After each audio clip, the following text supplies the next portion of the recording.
वाजपेयी साहब, यूपी का सर्वे बता रहा है 70 से 75 भारतीय जनता पार्टी और उसके एलाइज जो है वो आ सकते हैं। आपने सुना सपा के साथी और कांग्रेस के साथी क्या कह रहे हैं? देखिए, कांग्रेस को अपना जो स्थिति आकलन सही ढंग से नहीं करेंगे तो इस तरह की बातों से इनका कुछ होने वाला नहीं है। 3 तारीख के जो राज्यों के फैसले आए हैं वो इनके मुंह पे तमाचा है एक तरीके से। देखिए, सीधी सौरभ फाइट है 192 सीट पे बीजेपी वर्सेस कांग्रेस। उत्तर प्रदेश भी उसमें है, राजस्थान भी है, मध्य प्रदेश भी है और छत्तीसगढ़ है, फिर हरियाणा है, पंजाब है, दिल्ली है।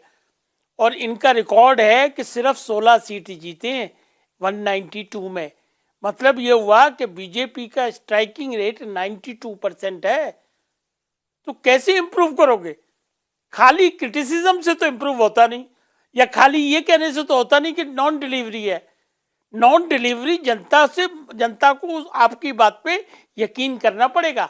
वो जनता ने किया नहीं, क्योंकि हुआ क्या है, राहुल गांधी ने भी गारंटी दी, कमलनाथ ने भी गारंटी दी और खड़गे साहब ने, सब लोगों ने गारंटियां दी, लेकिन गारंटी चली मोदी की।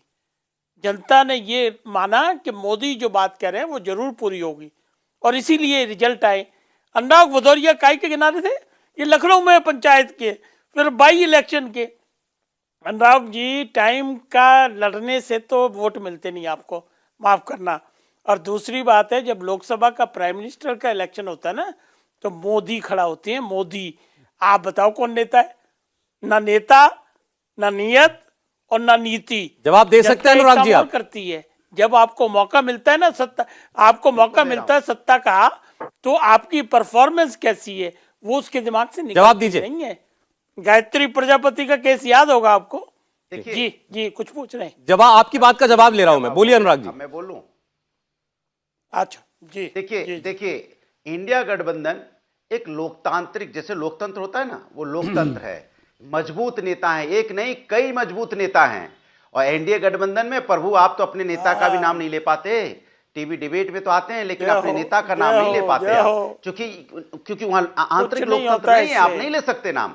लेकिन यहां पे मजबूत नेता, इसी को लोकतंत्र बोलते हैं कि एक से एक अपनी जगह जमे हुए नेता हैं, जिनके पास एक्सपीरियंस है स्टेट चलाने का, और उन्होंने बड़े बड़े पदों पे सब रहे हैं। चाहे आदरणीय हमारी ममता बनर्जी जी हो, चाहे नीतीश कुमार जी हो, चाहे श्री अखिलेश यादव जी हो, चाहे वहां शरद पवार जी हो, ये सब मजबूत नेता है देश के, और ये सब मास के लीडर हैं। इनको पता है जनता का दुख दर्द क्या होता है, जनता की तकलीफ क्या होता है। भदौरिया साहब, देखिए पहले भी यही बात हो रही थी, वो आपको उसके लिए स्टेट जीतने पड़ेंगे ना, एक एक अपनी स्टेट में। आप अपोजिशन के सबसे बड़े लीडर हैं अखिलेश यादव, लेकिन आप इन बातों को मानने से अखिलेश यादव जी अपोजिशन के सबसे बड़े नेता हैं यूपी में। जब 2014 का चुनाव हुआ जिसमें भारतीय जनता पार्टी को 73 सीटें मिली थी अनुराग जी, उस वक्त वो, सर एक मिनट, उस वक्त अखिलेश जी मुख्यमंत्री थे, उनके मुख्यमंत्री रहते यूपी में वो चुनाव हुआ था जिसमें 73 सीटें जीती थी।